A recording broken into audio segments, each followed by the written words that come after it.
Have you ever thought that the light illuminating your screen could come from the most unexpected place? That the energy we search for deep underground might actually be solved within a simple leap.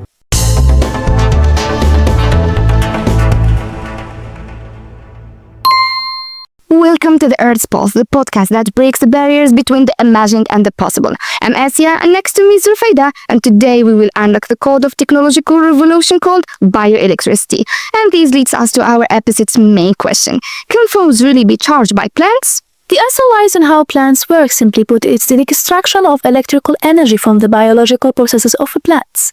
Stay with us until the end because what we reveal will change your perspective on nature forever. Rofaida, this sounds incredible, but how can a plant which is a source of food become a source of power? What exactly is the process? It all starts in the roots. After the plant produces sugar using solar energy, it releases the excess into the surrounding soil. There, natural bacteria consume this excess, and as a result of their metabolic process, they release free electrons. Free electrons, and how are they captured and converted into usable current? This is where science steps in. Simple devices called plant microbial fuel cells, PMFCs, are embedded in the soil. These cells, with their electrodes, act as a collector for these electrons, converting them into electric current. It's a smart marriage between technology and nature. This leads us to efficiency. Does this technology work with all plants? And which types of plants give us more electricity? The current focus is on the plants that thrive in wet environments, such as aquatic rice and reeds and cactiles are the most efficient. Research institutes have proven that this technology is clean and does not harm the plant at all.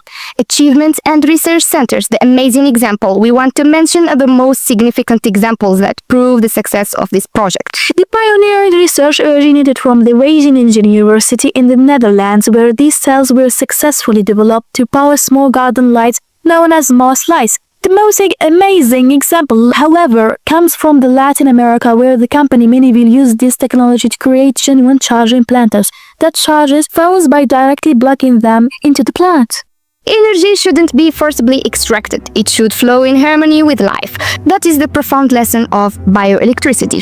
So back to our opening question. Can phones be charged by plants? The answer, Assia, is yes, they can. But don't expect to fully charge your phone by placing a pot in the living room. At least not yet. Thank you for tuning into the Earth's Pulse. Remember, when you lose your charger, maybe you should look for the nearest street field. Until we meet again with a new pulse and a new piece of information. Goodbye. Goodbye.